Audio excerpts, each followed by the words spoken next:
Coming up today on Locked On Texas Tech, analyzing the Red Raiders' clutch component. What's making Tech so good when it matters most? And we're getting ready to tip off the mother of all basketball seasons. Next on Locked On Texas Tech.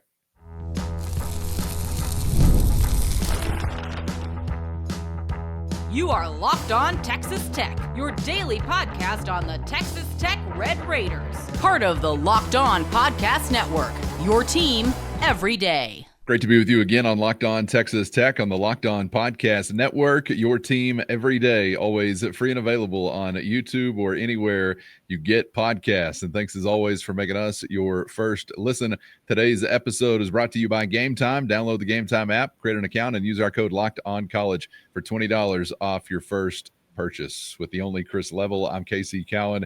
Chris, great to be back with you once again, and we're looking ahead to what we know is the biggest game for a Red Raider football team, just about 2 decades worth looking back, as we did on yesterday's episode. But we're also, on today's conversation, get to a little bit of a hoops tip-off on what may be the most anticipated Texas Tech basketball season, the mother of all hoops seasons, some might say, as we get ready for a Tuesday night go-round. This is one of these weeks, and I've got the Texas Tech student in mind here. This is one of those weeks where you need to be able to clone yourself, or you've got really difficult decisions to make. The reason I say this is because you have a sold-out basketball game on a Tuesday night, which is this evening. You have a sold-out basketball game on a Friday night, which is the night before this big game. You've got this national television show that will broadcast live from right outside and then inside your stadium for 3+ hours. And then you have the most anticipated football game, and we are determining we think it's in that 2008 season, whether it was Texas or the Oklahoma State game the week after, which was also a top 10 matchup. And yet there's these kids over there. I walked through them a bunch yesterday that are all camping out, and they're intense. And it's like, if you're there camping out, you can't be at this other stuff. And it's like, I feel like these are the things when you just wish you could be at multiple places at the same time, but that's not how it works. So got some decisions to make, folks. Or you got you've got the one buddy that's maybe kind of holding the seat at the game, and then maybe somebody holding the seat at the basketball game, and then somebody holding the seat in the game day tent. Maybe there's a rotation going on. I don't know, but there's a lot going on, my man, a lot going on, and our cup runneth over. Yeah, you got to be planning ahead. You got to be collaborating. You got to be organizing. And I think we could be talking about a burgeoning business for somebody out there, not only seat fillers, like maybe you're accustomed to an award show, but tent fillers. If your old boy's got to run to the USA or wherever it might be, I don't know, maybe just behind a bush or something. But nonetheless, congrats to those who are getting a chance to experience a week like this as students. You cannot replicate this as an adult.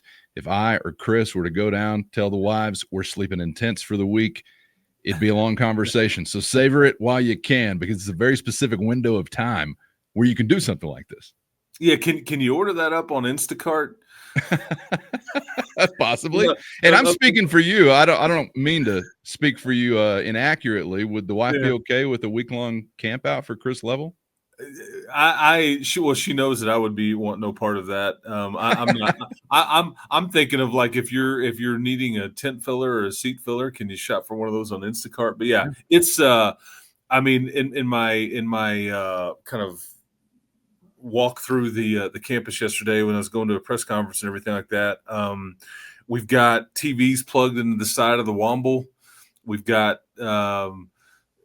all kinds of football throwing going on, but yeah, all kinds of conversation going on. But it all just kind of points to the main event, which is the 11:05 or 11:10 a.m. kickoff on Saturday morning at the Jones. And the weather this week is just supposed to be perfect. Little breeze, 70s ish, and for November, man, I will take it.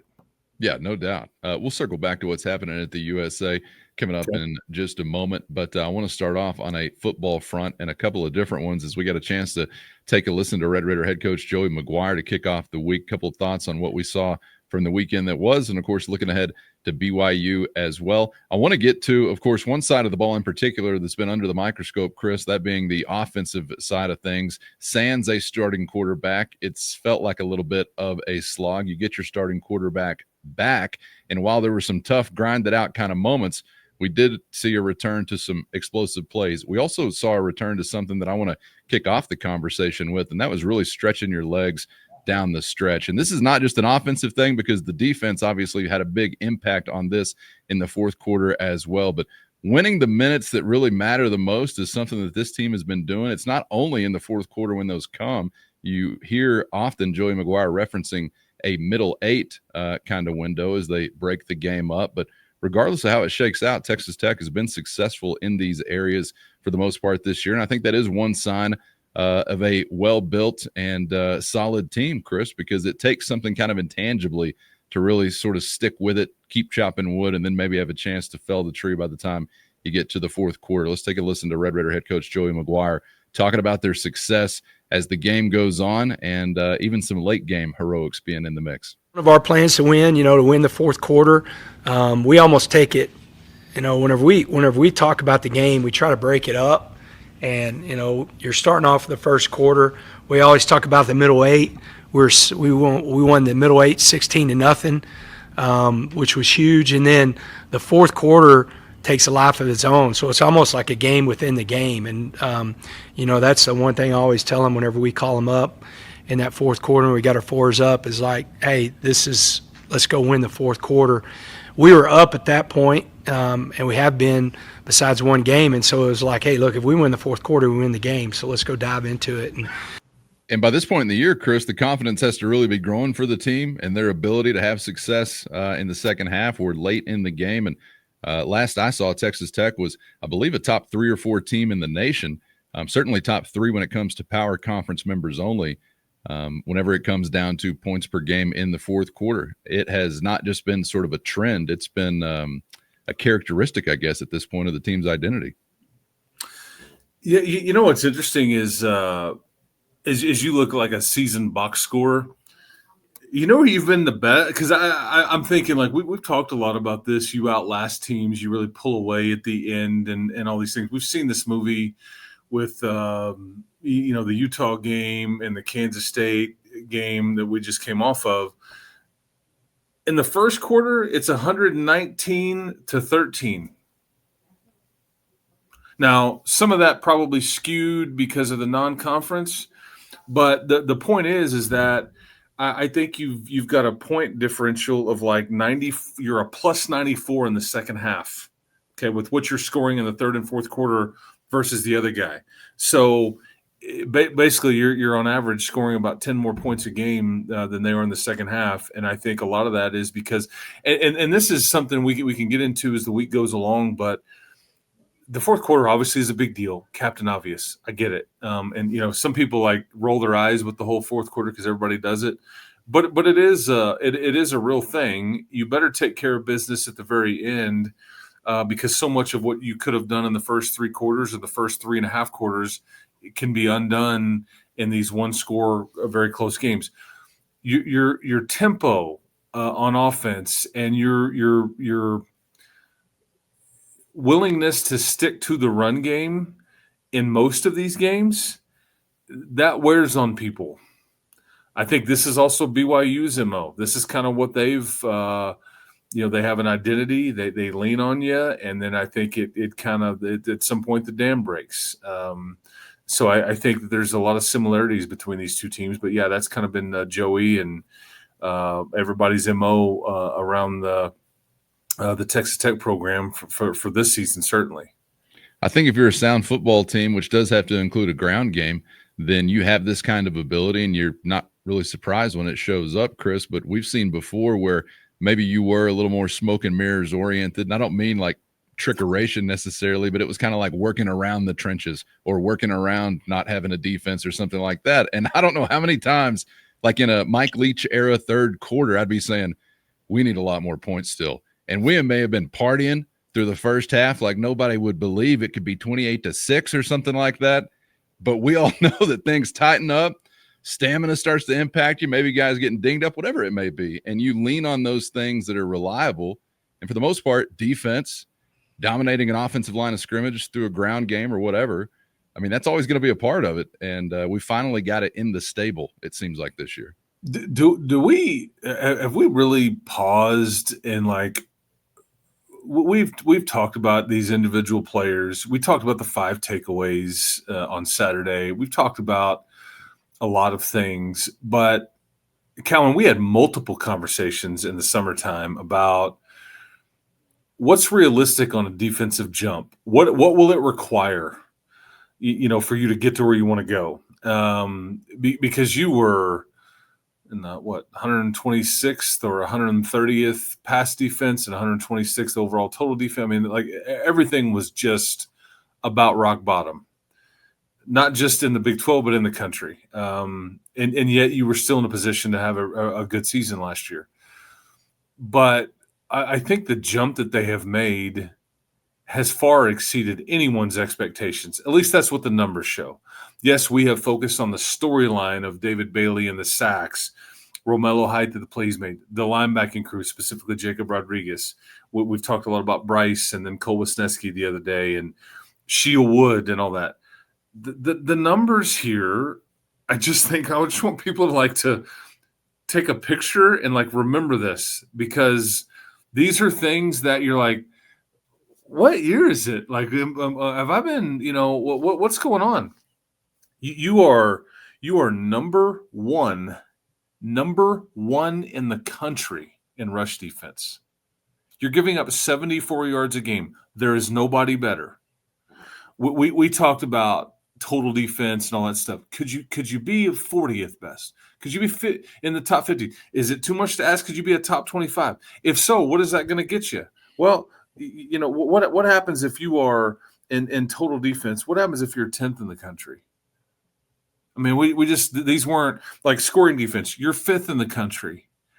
This is like, way more than any of us would have thought and could have asked for, in my opinion. Maybe I'm wrong, and I just think this has been, far different than I would have even thought in my wildest dreams, because and you've been legit. I mean, that's just all there is to it. The numbers show it. I mean, I expected dramatic improvement, but I really just expected that to come through being able to pressure opposing passers. And it's kind of like everything revolves around that. And it sort of does. But here's where I underrated or underestimated things. First, today's episode brought to you by FanDuel. The NFL season is here, and FanDuel is making sure you're ready for kickoff with a can't-miss offer. Right now, new customers can bet only $5, and if your bet hits, you're getting $300 in bonus bets to use all across the app. Play your props, building a same-game parlay, or even jumping in live as the action unfolds. Any way you like it, FanDuel has you covered, and it's quick, easy, and secure every time. Ready to play? Download the FanDuel app now by visiting FanDuel.com to get started. That's FanDuel.com to place your first $5 bet. Here's where I underrated or underestimated things.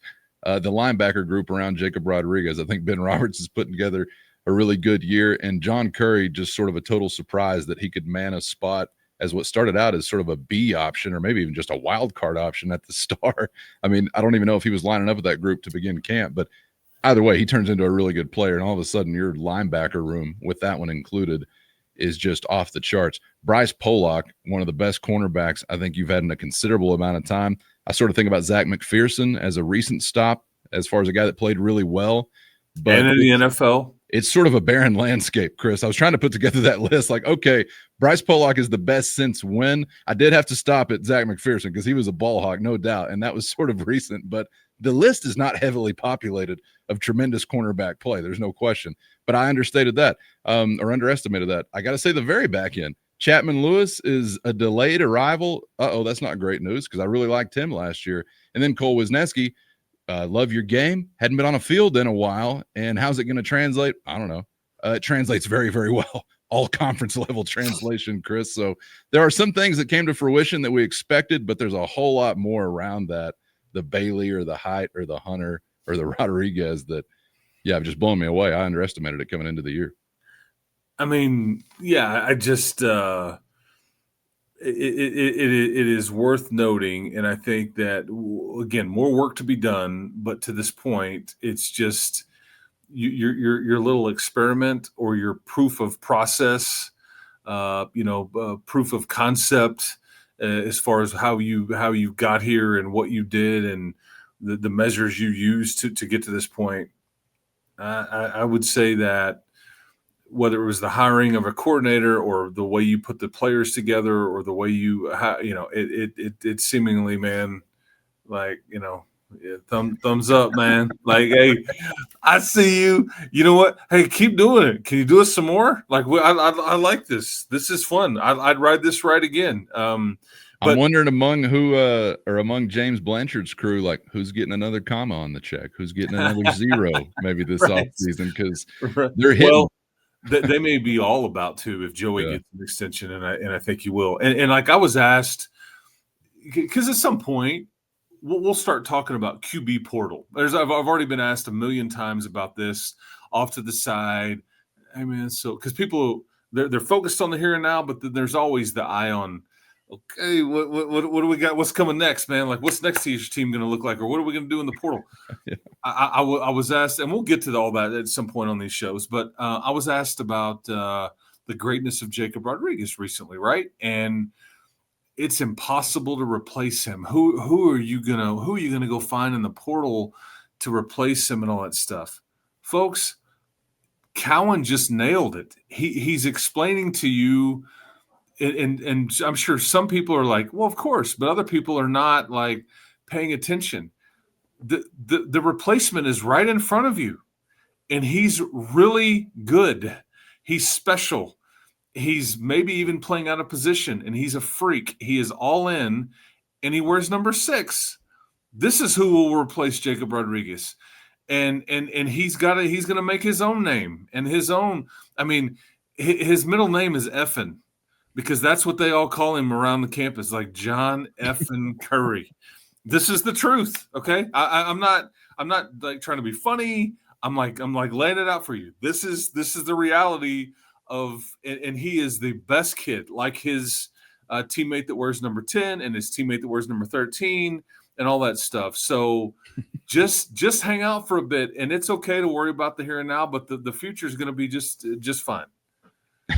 No doubt. I mean, the recent returns we've had on the recruiting trail give you a lot of optimism about that. And I can't wait to get back to portal partying, because I'm thinking you're going to pick right back up where you left off, maybe in some different varieties, but some very similar ones as well.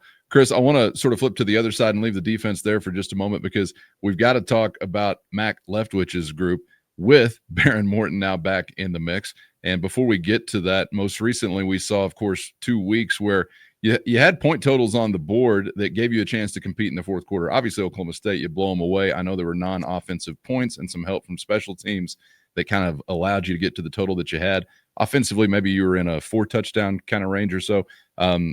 Arizona State, look, the offense was running up against a wall, but you still find a way to be where you need to be in the fourth quarter. So I'm not trying to be down on it, but we all know that it's been tough sledding on that side rolling into this last week, and we're wondering about the Baron difference and things like that on the show last week. I want to get your thoughts on what we saw over the weekend, but first let's take another listen to Tech head coach Joey McGuire. We've got our starting quarterback back. I was really proud of the way that he played.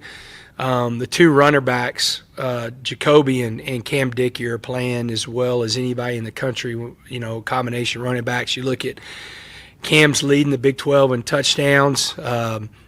Jacoby's leading the Big 12 in all-purpose yards. They're both affecting the game. And then, you saw Caleb Douglas come up really big in the game. We need another big game out of him.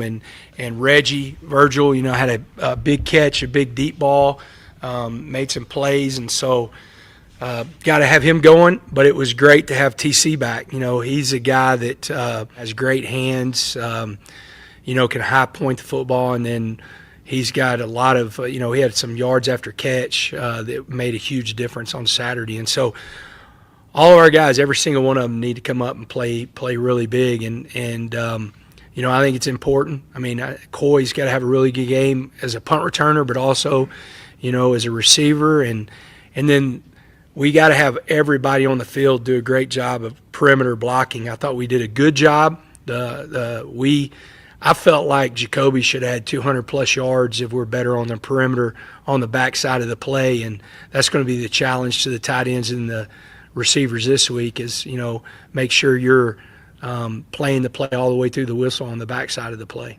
Sort of like with the team overall, offensively, he names a lot of guys there, Chris, and they all kind of had their turn at making a play. I'm noticing a trend.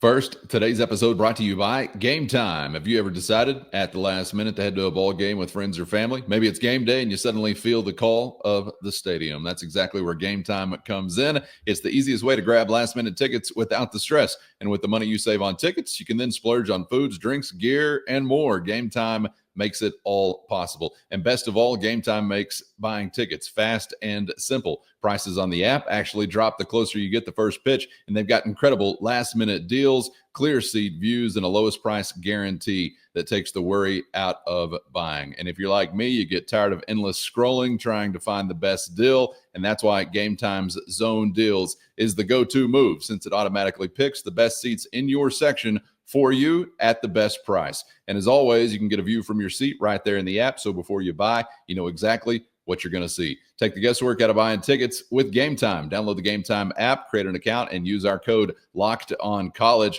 for $20 off your first purchase. Terms apply. Again, create an account and use our code LOCKEDONCOLLEGE, Locked on College, for $20 off. Download the Gametime app today. Last minute tickets at the lowest price, guaranteed. I'm noticing a trend.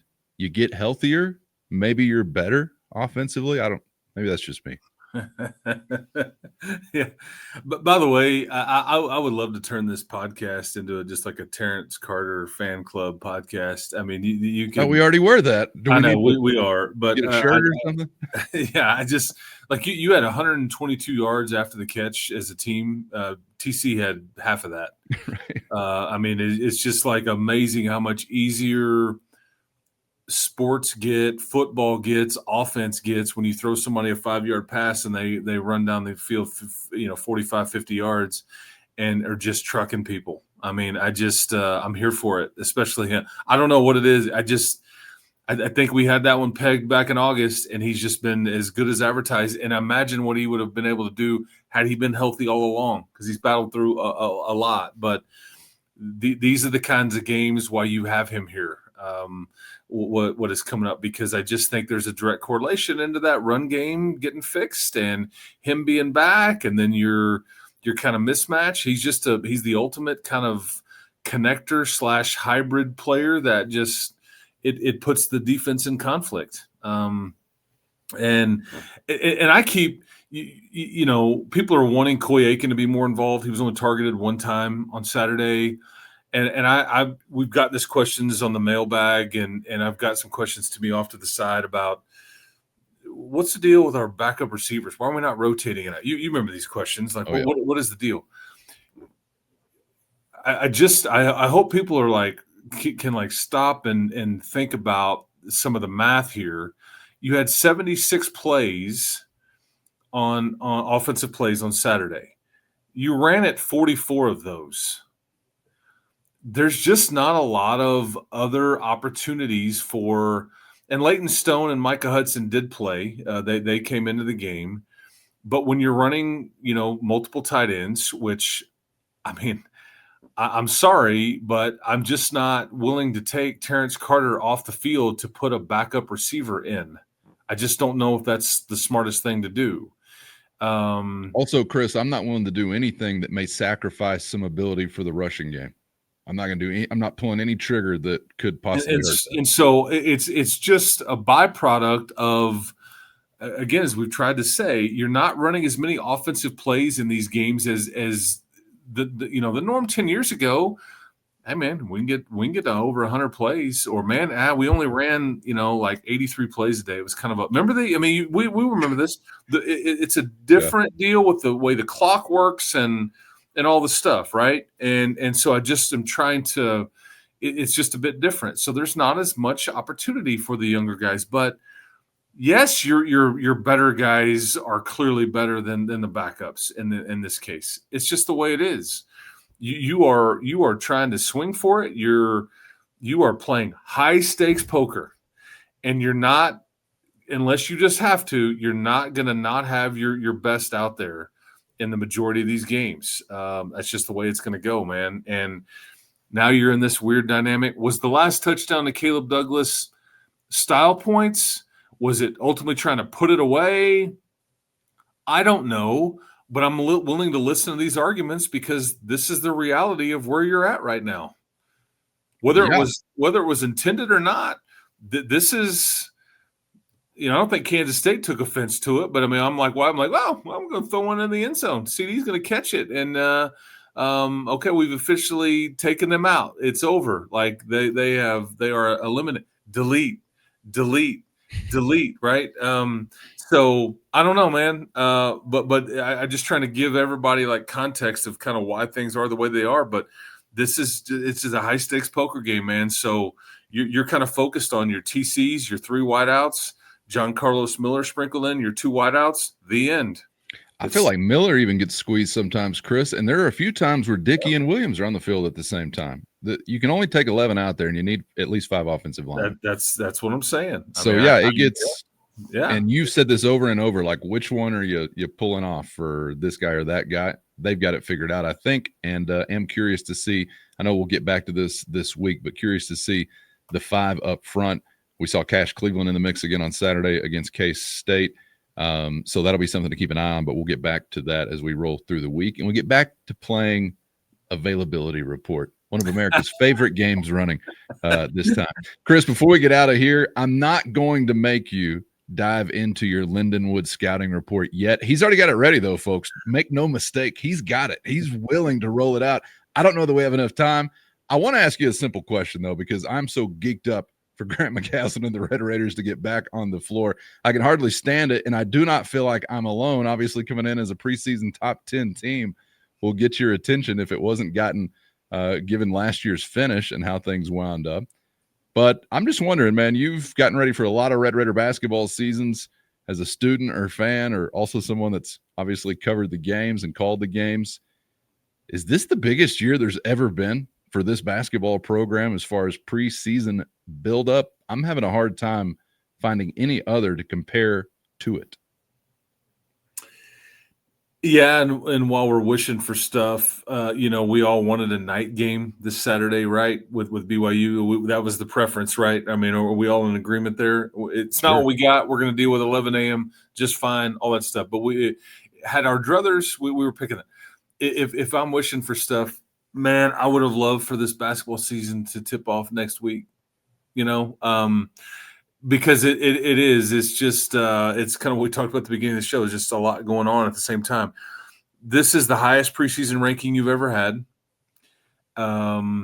You've never really, like, conference players of the year don't typically return. That's not. This is like away I go, man, or I've graduated, or off to the draft I go. So this is where the rev share and NIL and all these things, and it's just a different world we're living in. And Texas Tech was able to take advantage of it. I've seen Christian Anderson on the biggest draft riser lists type stuff out there. So enjoy these two specifically while you can. Okay. And if you want to be out there at the arena tonight, and I think it's supposed to be sold out or very, very close to it, the same can be said for Friday night against Lindenwood and Sam Houston. But kudos to the Tech fan, because you're here to see your guys. And you have built this reputation. You have built this you've got some street cred about your program now. And I'm excited to see what it looks like, which of these new people. Like, we don't know who the starting 5 is going to be. I don't know how deep the rotation is going to be. I don't know, role definition, I think, will be something we'll have to kind of follow, because last year that was still a thing, but you kind of knew what D5 was. You knew what Chance was. I was excited to see Elijah Hawkins kind of incorporated. Keep in mind, he was like on the JT Toppin train. We didn't really see Elijah Hawkins become a dude until January. These are long seasons. But I feel like I know what Christian Anderson is, and he's now got a new role. The ball is going to be in his hands. He's going to be in the spotlight. His name's going to get announced. He's going to walk out there with that starting five. This was not his thing last year. He was one of the first guys off the bench. So yeah, there's a lot of differences, but hell yeah, there's a lot of hype. And I mean, I'm in Champaign, Illinois a week from right now, going against the top 20 Illinois team. I mean, at their place right out of the gate. I mean, and so this is all, we're about to start to be drinking from a fire hose here, but man, I'll try not to drown and see what we get, because I can't wait to see him tee it up, tonight, and just kind of see what we get and be watching what it looks like in a variety of aspects. But it's just the newcomers, the two returners, your offense and what the nuances there and how well you defend. Can I ask you also about what guys we may see? Because I know we had a question on Friday about boot and brace watch, and it sounds like, I don't know like what level of contributor we're talking about necessarily, but maybe there could be a few guys in windsuits. Right. Well, when Grant had his media availability last week, it's pretty telling when he's like, there's a couple of things that he said. He's like, yeah, I'm not really going to comment on a lot of some of our individual players and all that stuff. I will just say that I'm worried about us defensively because we haven't had a lot of time together to gel. And that's the only way you can really gel defensively is you play good on good and you play together and you stack days. And we haven't really had that yet. And so, yeah, I think I don't know who you're getting tonight or not. I don't know who's starting tonight or not. I mean, we'll all kind of find out. They may not know. Are you holding anybody for Illinois next week? Is somebody's issue more severe than somebody else's? I mean, great questions. But Luke Bamboye, Josiah Mosley, Lawan Watts, Tyree Bryan, because some of these guys showed up in a boot at the big public function last week, the Broadway thing. Mm-hmm. I think those were the names listed. So, and past that, I don't know. But is that not a big deal? So yeah, great question. I'm just as curious there as anybody. We'll find out together from United Supermarkets Arena as we get that one off and running. What hopefully is going to be just enjoyable of a ride as the football season has been so far, with I'm also hoping plenty more fun to come beginning Saturday against BYU. We got plenty more to come here this week as we get ready for the Cougars coming to town. I do want to get to you or with you, Chris, on an upcoming episode regarding a thought from Coach McGuire and something that's there for anybody to see themselves, and that is the size, the mass, the beef that is coming from Provo, one of or maybe the biggest team that you're going to see all year long. So we'll have a very physical matchup on our hands coming up on Saturday. We'll talk more about that, defending their quarterback, and a whole lot more as we get through this week and there to the Jones Saturday morning, man. So looking forward to it. Appreciate the time. We'll see you for the next one. And remember, if you're at the arena tonight, I've tried to warn you, I'm going to go Terrence Carter here. Write the name down, Jalen Petty. Just remember I said that to you. File it away. Yeah. Big time athlete, finisher, creator. I think you may in fact like what you see a lot. Off the bench, start, I don't know, don't really care. But write it down, put it in Sharpie, put it in your back pocket. Who was that name they were telling me about? Oh, okay, here we go. I mean, I'm just telling you, file it away, man. And we'll all enjoy this process beginning this evening and see where it in fact takes us. So there we go. I heard he may even be singing the national anthem. Well-rounded guy. Keep your head on a swivel.